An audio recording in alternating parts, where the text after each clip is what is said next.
السلام علیکم۔ اردو کی ورکشیٹ نمبر 4 آپ لوگوں کے سامنے حاضر ہے۔ اس میں درج ذیل غزل کو پڑھیے اور سوالوں کے جواب دیجیے۔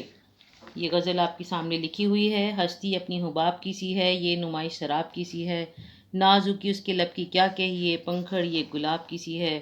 بار بار اس کے در پہ جاتا ہوں، حالت اب اضطراب کی سی ہے۔ میں جو بولا کہا یہ آواز اسی خانہ خراب کی سی ہے۔ میر ان نیم باز آنکھوں میں ساری مستی شراب کی سی ہے۔ اس کے بعد جو سوال دیے گئے ہیں ان کے سمجھ کر جواب لکھنے ہیں۔ جیسے پہلا سوال یہ ہے کہ انسانی زندگی کی کیا حقیقت ہے کس شعر سے یہ بات معلوم ہوتی ہے۔ انسانی زندگی بہت مختصر ہے، اس کی حقیقت ایک بلبلے کی طرح ہے جو کسی بھی وقت ختم ہو جاتا ہے۔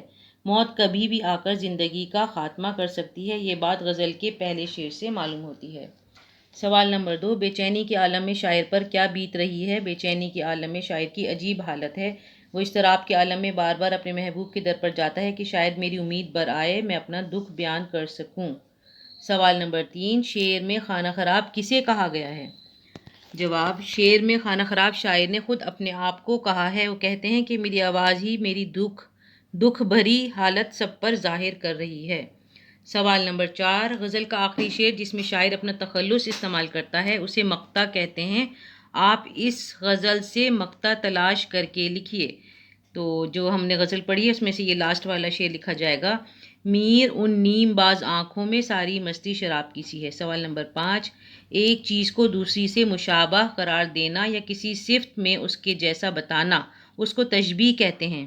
اس غزل سے مثال تلاش کیجیے۔ اس میں جو مثال ہے وہ آپ یہ لکھیے، اپنی زندگی بلبلے کی طرح ہے۔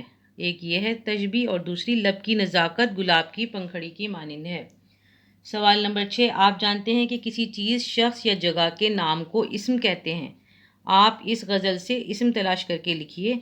تو غزل میں جو اسم آئے ہیں اس میں ایک ہے حباب، لب، گلاب، در، میر اور شراب۔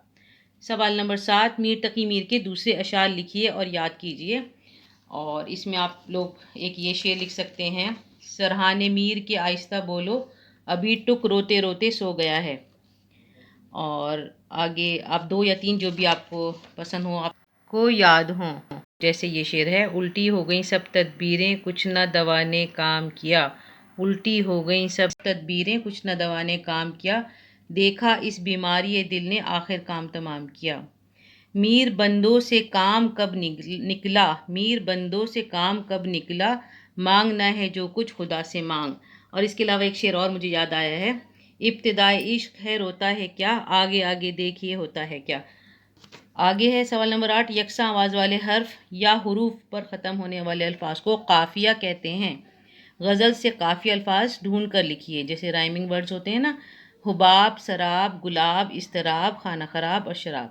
سوال نمبر 2، اس غزل کے ہر شعر کے دوسرے مصرعے میں جو نیلے رنگ کے الفاظ لکھے ہیں ان کو کیا کہتے ہیں؟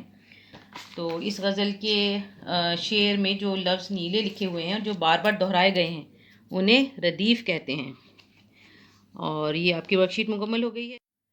میں اکیلا ہی چلا تھا جانب منزل، مگر لوگ ساتھ آتے گئے اور کارواں بنتا گیا۔ آپ اس کارواں میں شامل ہو جائیے، لائک، شیئر اور سبسکرائب کریے تاکہ زیادہ سے زیادہ لوگوں کا فائدہ ہو سکے۔ اللہ حافظ۔